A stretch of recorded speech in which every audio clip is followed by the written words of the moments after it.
शहर से काफी दूर घने जंगल के अंदर एक पागल खाना है, जिसके दरवाजे के अंदर जितने भी मानसिक मरीज रहते हैं सब रहस्यमयी हैं। Hello and welcome to movie light. मैं तामन्ना और मैं आशिक। तो स्टोरी में एक डॉक्टर बहुत दूर से इस अस्पताल में नौकरी करने आता है। मेंटल हॉस्पिटल में आने के बाद वह समझता है यह पागल खाना बाहर से जैसा दिखता है, अंदर से वह बिल्कुल उल्टा, पूरा का पूरा रहस्य में लिपटा हुआ। मूवी में एक के बाद एक ट्विस्ट हैं जो आपका दिमाग घुमा देंगे। इस पागल खाने में कहा जाता है कि खतरनाक मानसिक मरीजों को भी खुला छोड़ दिया जाता है। कहा जाता है कि वे डॉक्टरों के साथ बैठकर खाना खाते हैं। यहाँ का नियम ही कुछ ऐसा अजीब है। This is a masterpiece, a throw mystery thriller. Movie light presents Stonehurst asylum. Film की शुरुआत होती है ऑक्सफोर्ड यूनिवर्सिटी इंग्लैंड से। एक प्रोफेसर अपने छात्रों को हिस्टीरिया नाम की एक मानसिक बीमारी के बारे में बता रहे थे। वह कहते हैं कि हिस्टीरिया एक ऐसी मानसिक स्थिति है जहां डर, गुस्सा, उत्तेजना के कारण इंसान अचानक अपने ऊपर से नियंत्रण खो बैठता है। इस स्थिति में मरीज असामान्य रूप से चिल्ला सकता है, हाथ पैर मरोड़ सकता है या कांप सकता है। इस बीमारी का उदाहरण देते हुए वह एक मरीज को सामने लाते हैं जिसका नाम एलाइजा है। एलिजा ऐसी एक मरीज है जिसका शरीर हल्के से छूते असामान्य रूप से मरोड़ खा जाता है। कुछ ही पलों में वह फिर से शांत हो जाती है, लेकिन उसकी आंखों और चेहरे पर साफ डर का असर दिखता है।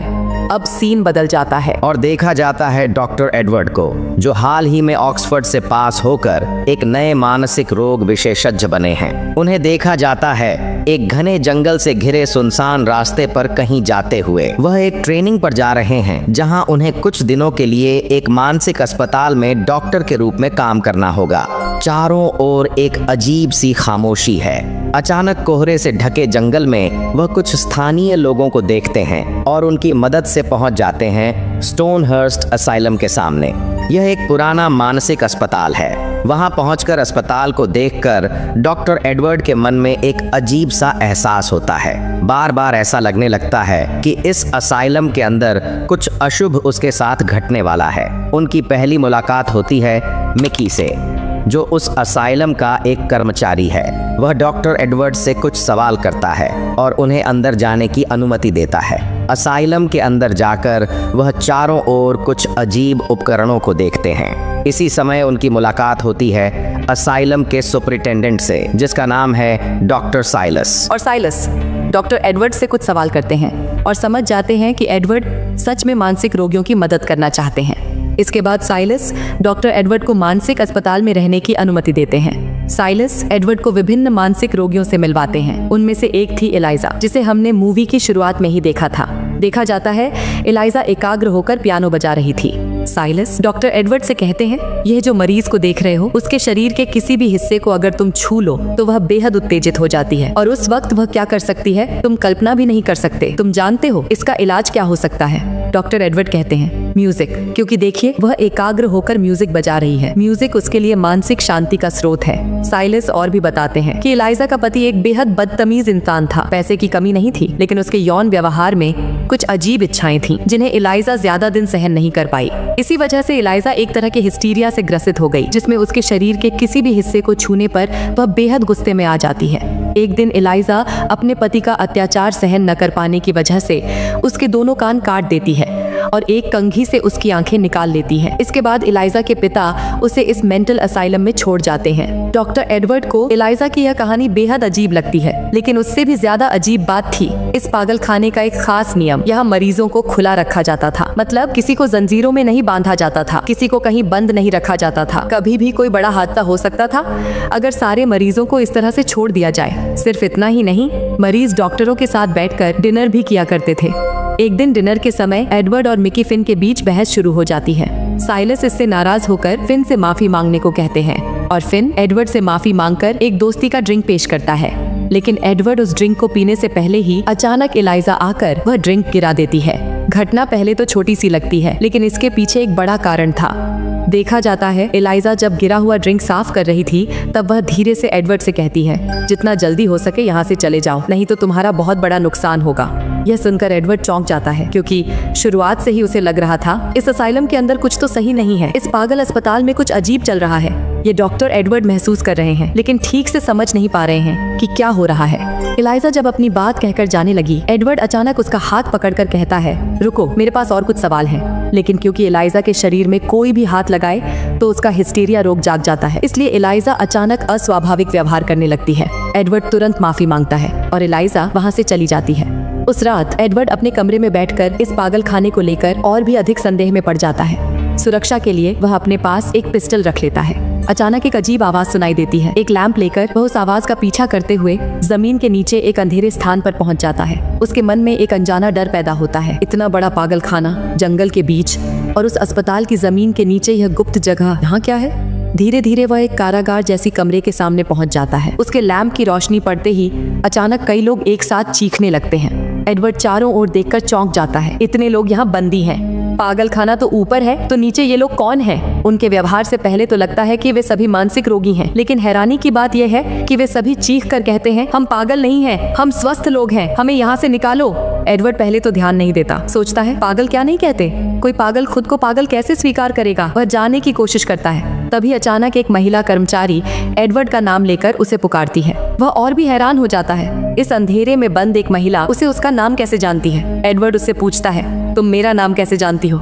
और तब महिला कहती है, आप तो ऑक्सफोर्ड के वही छात्र हैं जिन्होंने हाल ही में मेडिकल पास किया है। आपने तो स्टोनहर्स्ट असाइलम में काम करने के लिए एक पत्र भेजा था। आप यहाँ काम करना चाहते थे। एडवर्ड कहता है, हाँ आप सही कह रही हैं, लेकिन आपको ये सब कैसे पता चला और आपने मेरा नाम कैसे जाना? महिला जो उत्तर देती है उससे एडवर्ड के पैरों तले से जमीन जैसे खिसक जाती है। महिला कहती है, तुम जिसे इस अस्पताल का सुपरिंटेंडेंट समझ रहे हो, साइलस, वह खुद असल में एक मानसिक रोगी है। और तुम अस्पताल में जिन्हें डॉक्टर, नर्स या कर्मचारी के रूप में देख रहे हो, वे सभी असल में एक एक करके मानसिक रोगी हैं। असल डॉक्टर, नर्स और कर्मचारी हम हैं जो इस बंदी कारागार के अंदर हैं। साइलस ने हम सबको नीचे बंद करके रखा है। एडवर्ड का दिमाग काम नहीं कर रहा। ये महिला क्या कह रही है? तो एडवर्ड जिन लोगों को अब तक डॉक्टर, नर्स समझता रहा, वे असल में पागल और वही मानसिक रोगी ही पूरा स्टोनहर्स्ट असाइलम चला रहे हैं। वे बंदी लोग एडवर्ड से बार बार विनती करने लगते हैं कि वह उन्हें बचा ले। उनमें से एक थे इस असाइलम के असली सुपरिंटेंडेंट डॉक्टर बेंजामिन सॉल्ट। वे कहते हैं साइलस खुद एक गंभीर मानसिक रोगी है।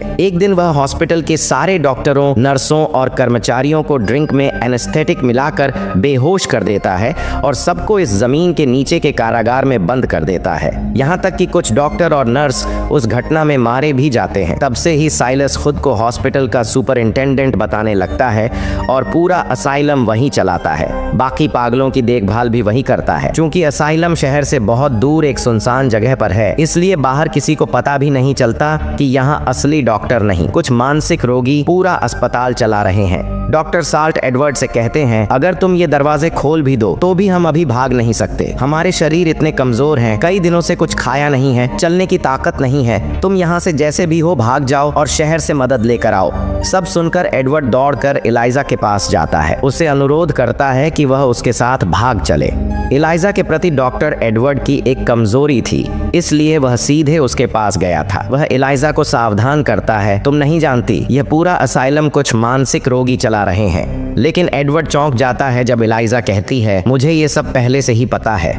ये बात कहते ही साइलस वहां आ जाता है। किसी तरह एलाइजा झूठ बोलकर किसी एडवर्ड को बचा लेती है। यहीं से यह बात समझ में आती है कि उस डिनर के समय जब फिन ने एडवर्ड को ड्रिंक ऑफर किया था, तब एलाइजा ने उसे फेंक दिया था, क्योंकि एलाइजा नहीं चाहती थी कि एडवर्ड की हालत भी बाकी असली डॉक्टरों जैसी हो। असल में साइलस, फिन और कुछ और लोग पूरी तरह से पागल थे। साइलस खुद एक जिद्दी रोगी था और इस असाइलम की चिकित्सा पद्धति उसे बिल्कुल भी पसंद नहीं थी। बंदी रहने के दौरान उसे हमेशा लगता था इस माहौल में कोई भी रोगी ठीक नहीं हो सकता। धीरे धीरे साइलस के अंदर गुस्सा जमा होने लगा। इस वजह से कुछ मानसिक रोगी मिलकर एक साथ योजना बनाते हैं। असाइलम के असली डॉक्टर और कर्मचारियों को बंदी बनाकर रखेंगे और खुद ही अपने तरीके से रोगियों का इलाज शुरू करेंगे। एडवर्ड को देखा जाता है कि वह असाइलम के रसोई घर से चुपके चुपके खाना ले जा रहा है, गुप्त उस कारागार में बंद असली डॉक्टर और कर्मचारियों के लिए। इधर एडवर्ड एक योजना बनाता है। वह बंदियों से कहता है, तुम लोग ऐसा दिखाना जैसे कुछ हुआ ही नहीं, मैं कुछ नहीं जानता और तुम लोग भी मुझे कुछ नहीं बताए हो।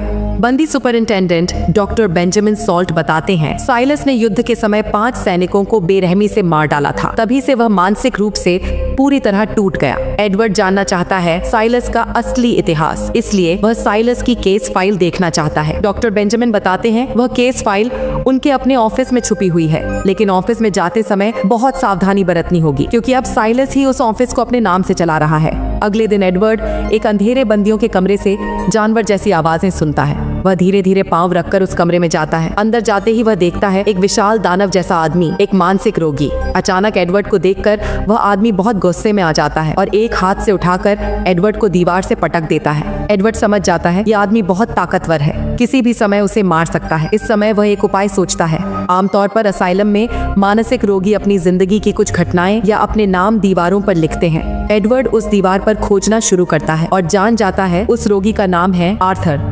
जब आर्थर फिर से एडवर्ड पर हमला करने आता है, एडवर्ड उसका नाम लेकर माफी मांगने लगता है। आर्थर धीरे धीरे शांत हो जाता है। एडवर्ड किसी तरह वहां से भाग निकलता है। घायल एडवर्ड की मदद करने आती है एलाइजा। इस मौके पर एडवर्ड कहता है, मुझे नहीं लगता कि तुम्हें साइलस के लिए काम करना चाहिए। एलाइजा जो उत्तर देती है वो सुनकर एडवर्ड चौंक जाता है। एलाइजा कहती है, असल में डॉक्टर बेंजामिन सॉल्ट जो इस असाइलम के असली सुपरिंटेंडेंट हैं, वो भयानक तरीके से रोगियों पर प्रयोग करते थे। रोगियों को मेज पर बांध कर रखते थे, तरह तरह की नारकोटिक्स देकर उन्हें बेहोश कर देते थे। ऐसे बहुत कुछ करते थे। मैं साइलस का समर्थन करती थी क्योंकि साइलस इस तरह के ट्रीटमेंट के खिलाफ था। मानसिक रोगियों के प्रति उसमें कुछ हद तक सहानुभूति थी।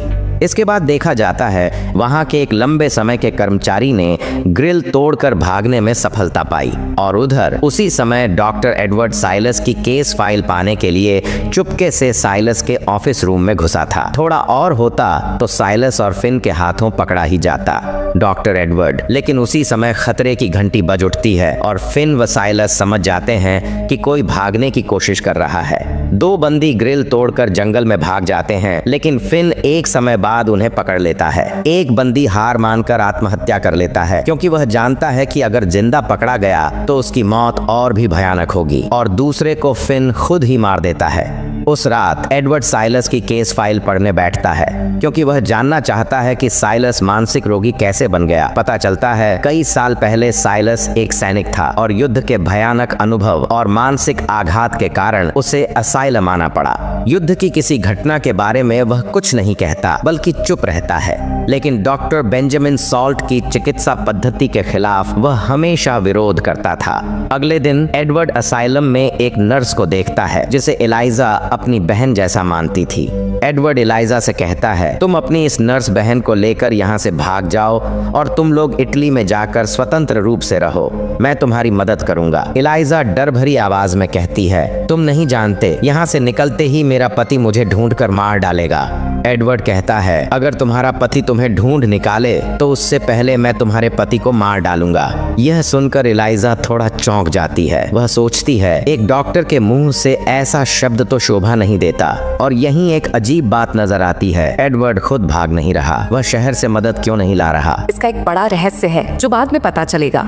साइलस एडवर्ड को बुलाता है। आज वह असाइलम में एक एक्सपेरिमेंट करना चाहता है और वह एक्सपेरिमेंट किस पर होगा? डॉक्टर बेंजामिन सॉल्ट जिसे बांध कर रखा गया है। साइलस एडवर्ड से कहता है, एडवर्ड तुम जानते हो यह आदमी खुद को अस्पताल का सुपरिंटेंडेंट मानता है, लेकिन असल में ये खुद एक मानसिक रोगी है। यहाँ बात यह है, डॉक्टर बेंजामिन सॉल्ट इसी तरह से एक्सपेरिमेंट करके रोगियों का ट्रीटमेंट करते थे और साइलस इसका विरोध करता था।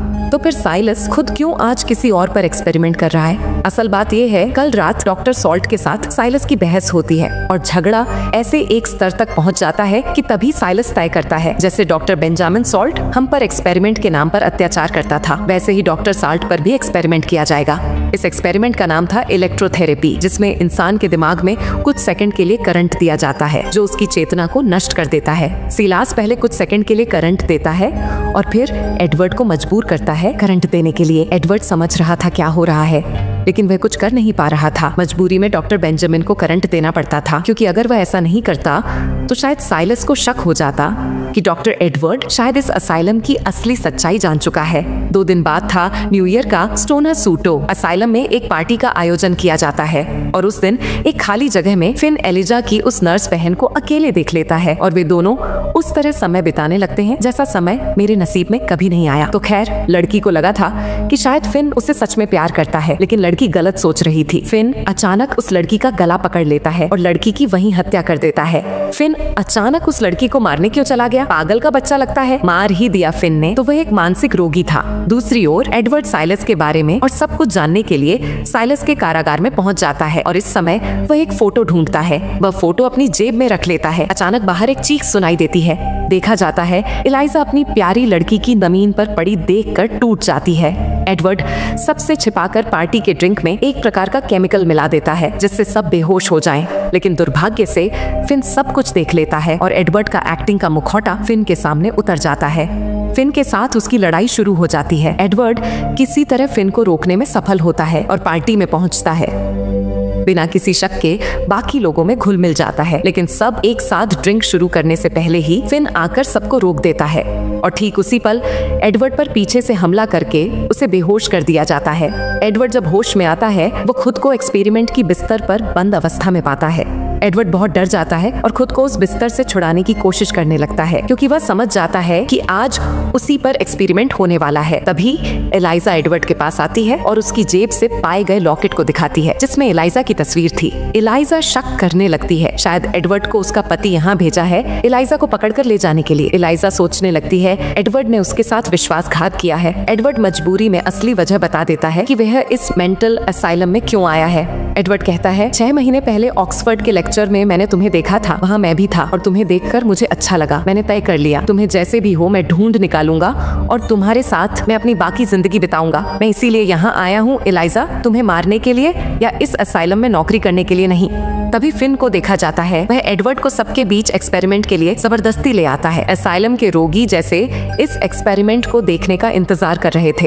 एक्सपेरिमेंट की मशीन चालू कर दी जाती है एडवर्ड के दिमाग में करंट देने के लिए। और इसी समय एडवर्ड एक तरकीब निकालता है। वह वही जो तस्वीर साइलस के कमरे में ढूंढ पाया था, वह तस्वीर निकालकर साइलस से कहता है यह तस्वीर तुम एलाइजा को दे सकते हो। तस्वीर असल में एलाइजा के बचपन की एक तस्वीर थी। अपने अतीत के जीवन की यादें अचानक सामने आ जाने पर साइलस कुछ अजीब सा हो जाता है। फिन चिढ़कर खुद ही करंट शॉक देने के लिए मशीन को और जोर से कर देता है, लेकिन अचानक वहां एलाइजा पहुंच जाती है और फिन के साथ लड़ाई शुरू कर देती है और इलेक्ट्रिक शॉक की मशीन को फिन पर ही इस्तेमाल कर देती है।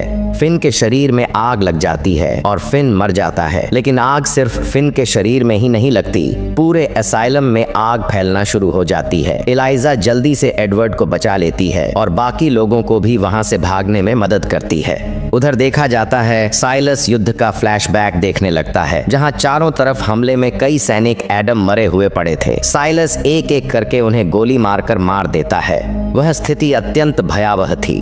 उसके बाद वह खुद भी आत्महत्या की कोशिश करता है, लेकिन उसकी बंदूक की गोली तब तक खत्म हो चुकी थी। और एडवर्ड साइलस के पास आता है और उसके अतीत की बातें सुनता है। सिलास दरअसल निर्दयता से उन सैनिकों को मारना नहीं चाहता था, क्योंकि वे सैनिक बहुत ज्यादा घायल थे और तीव्र पीड़ा में चिल्ला रहे थे। उन्हें उस पीड़ा से मुक्ति दिलाने के लिए ही उसने उन्हें मार डाला था। अपने फ्लैशबैक को सहन न कर पाने के कारण वह टूट जाता है। सिलास एडवर्ड को गले लगाता है और समझाता है कि युद्ध खत्म हो चुका है। सिलास बहुत पहले ही युद्ध खत्म हो चुका है। धीरे धीरे वह अपनी क्रूर मानसिकता से बाहर निकल आता है। इसके बाद एडवर्ड को एलाइजा के साथ देखा जाता है। एलाइजा मानसिक रूप से पूरी तरह स्वस्थ नहीं है, लेकिन फिर भी एडवर्ड एलाइजा से कहता है मैं तुमसे प्यार करता हूँ और बहुत ज्यादा। इसके बाद एडवर्ड एलाइजा को एक ऐसी बात कहता है जिसकी एलाइजा ने कल्पना भी नहीं की थी। अब कुछ दिन बाद का दृश्य दिखाया जाता है। स्टोन हार्ट्स मेंटल असाइलम अब पहले जैसा नहीं रहा, बिल्कुल सही तरीके से सामान्य रूप से चल रहा था। सबसे मजेदार बात यह थी कि सिलास और डॉक्टर बेंजामिन को एक साथ शतरंज खेलते हुए देखा जाता है। दोनों ने ही अपनी स्मृति शक्ति खो दी थी। बेंजामिन ने स्मृति इसलिए खो दी थी क्योंकि उसे अत्यधिक मात्रा में इलेक्ट्रिक शॉक दिया गया था, और साइलस को उस दिन जब आग लग गई थी तब उसके पुराने जीवन की यादें इस तरह उसके दिमाग में आ रही थी कि उसकी चेतना पूरी तरह लुप्त हो गई। इसीलिए दोनों ने ही अपनी स्मृति शक्ति खो दी थी। और वहाँ की महिला नर्स जो अब तक कारागार में बंदी थी, वह सबका ख्याल रख रही थी। जमीन के नीचे इतने दिनों तक जो डॉक्टर और कर्मचारी बंद थे, वे बाहर आकर अपनी अपनी ड्यूटी में लग गए थे। ठीक इसी समय वह घटना घटती है जिसके लिए कोई तैयार नहीं था, ना तुम ना मैं। एक बुजुर्ग डॉक्टर आता है और उसके साथ एक और आदमी होता है। डॉक्टर आकर कहता है, मैं यहाँ के सुपरिंटेंडेंट से मिलना चाहता हूँ। ये डॉक्टर असल में एलाइजा को यहाँ से छुड़ाने के लिए आया था। वह महिला बताती है, लेकिन एलाइजा तो 3 हफ्ते पहले ही डॉक्टर एडवर्ड के आदेश पर इस अस्पताल से रिहा हो चुकी है। बुजुर्ग डॉक्टर चौंक उठता है, हैरान होकर कहता है, डॉक्टर एडवर्ड के आदेश पर कैसे रिहा हो सकती है वह? डॉक्टर एडवर्ड तो मैं हूँ और मैं इस अस्पताल में अभी तो ज्वाइन करने वाला हूँ। और यह जो आदमी आया था, यह आदमी था एलाइजा का पति। समझे बात को? तो इतने दिन से इस स्टोन हार्ट्स असाइलम में जो डॉक्टर एडवर्ड बनकर था, वह कौन था? असली बात यह है कि वह कोई डॉक्टर नहीं था, वह भी एक मानसिक रोगी था। वह मानसिक रोगी पस्यूडोलॉजिया फैंटास्टिका नामक एक मानसिक बीमारी से ग्रसित था। क्या होता है इस मानसिक बीमारी में? इस मानसिक रोग में जो रोगी होता है वह अपनी कल्पना में एक अलग दुनिया बना लेता है। वह रोगी खुद को डॉक्टर समझ रहा था और बाकी सबको मानसिक रोगी समझ रहा था, कुछ कल्पना और कुछ हकीकत मिलाकर।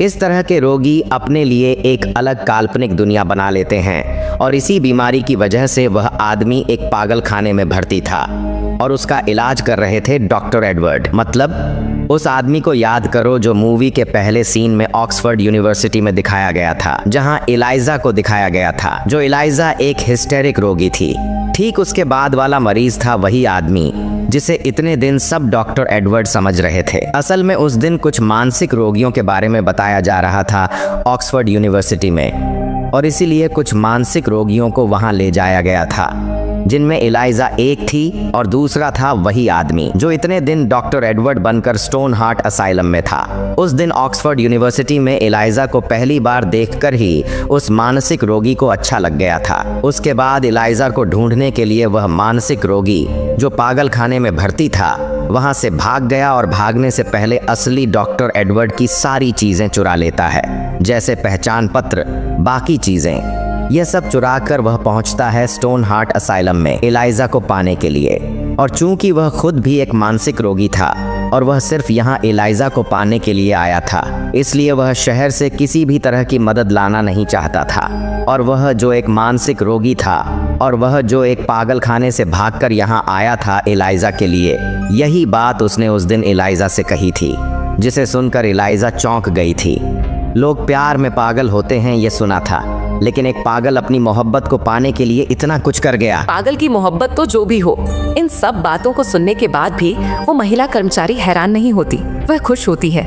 हालांकि एलाइजा और वो मानसिक रोगी जिसका नाम अब तक नहीं पता चला, वे दोनों मानसिक रूप से स्वस्थ नहीं थे, फिर भी वे एक साथ खुद को प्यार करते हुए कहीं ना कहीं छिपकर जीवन बिता रहे हैं। और यहीं पर फिल्म खत्म हो जाती है। अगर प्यार सच्चा हो तो वह हर बाधा पार कर अपना रास्ता खोज ही लेता है। इवन इन मैडनेस, हर इंसान के अंदर एक अनजाना दर्द छिपा होता है, इसीलिए किसी को जज करने से पहले उसकी कहानी सुनो। कभी कभी पागलपन के भीतर ही छिपा होता है सबसे गहरा एहसास और निस्वार्थ प्रेम। ऐसा ही एक दर्द भरा रोमांटिक रहस्यमय और एक और फिल्म, अफ्रीका के जंगलों के भीतर छिपा हुआ एक रहस्यमयी शहर, और वहीं मौजूद है एक बेहद कीमती खजाने का भंडार। कहा जाता है जो एक बार उस शहर में प्रवेश करता है उसकी किस्मत बनती है मौत, लेकिन एक समूह उस छिपे हुए शहर और अमूल्य खजाने की तलाश में निकल पड़ता है उस जंगल में। मगर वे ये कहाँ जानते थे, वहाँ उनका इंतजार कर रही है भयानक प्रकृति, जंगली आदिवासियों के हमले और वहाँ छिपे हुए सैकड़ों मौत के जाल। अब सवाल उठ सकता है, क्या है ऐसा उस गुप्त शहर में और क्या होगा उनका अंतिम अंजाम? क्या वे पार कर सके उन जंगलों के खतरे? तो जानने के लिए, पूरी फिल्म देखने के लिए स्क्रीन पर इस वीडियो पर क्लिक करें। तो जो हमारे इस चैनल में नए दोस्त हैं, वो हमारे YouTube चैनल को सब्सक्राइब कर दें। और अगर आपने वीडियो को अभी तक लाइक नहीं किया है तो लाइक कर दें। सब लोग खुश रहें, स्वस्थ रहें। अगली वीडियो में फिर मुलाकात होगी।